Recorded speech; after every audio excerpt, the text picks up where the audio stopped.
Монголын кино урлаг болон театр хөгжлийн төвөнд олон чадварлаг жүжигчид гарсан байдаг. Тэдний уран бүтээлүүд үзэгчдийн сэтгэлд хоногчиж үлдэж, тухайн үеийн нийгэм, соёлын амьдралыг харуулсан байдаг.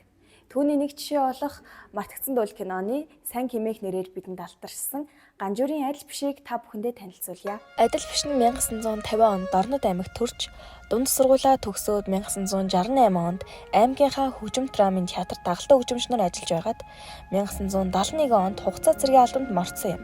Тэрээр 1976 онд улсын боловсролын дээд сургуулийн кино драмын ангид хэлсэн орж 1980 онд төгсжээ. Түүний оролцсон уран бүтээлүүдээс дурдвал Давааны цаанд даваа киноны Мегмар, Тойрох хуудас киноны Сиренэн, Говийн зэрэглээ киноны Нисгэгч, Говь хянгад тулцсан киноны Ахмад дэмчиг, Тань руу нүүж явна киноны Цэрэг, Мартагдсан дуул киноны Санги, Тод Магна киноны Буурч, Мөнх тэнгэрийн хүчин дор киноны Сүбэдэ.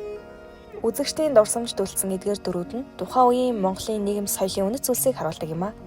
Түүний охин болох адил бишийн адилсаг наавынхаа мэргэжлийг өвлөж урлагийн залгамж халаа болжээ. Ганжуурын адил биш нь Монголын кино, театрын урлагт өндрөөр үнэлэгдсэн жүжигчин байсан бөгөөд түүний бүтээсэн дөрүүд нь үзэгчдийн дунд одоо хүртэл сэтгэл зүрхэнд нь өөр татаглагдсан байдаг аа.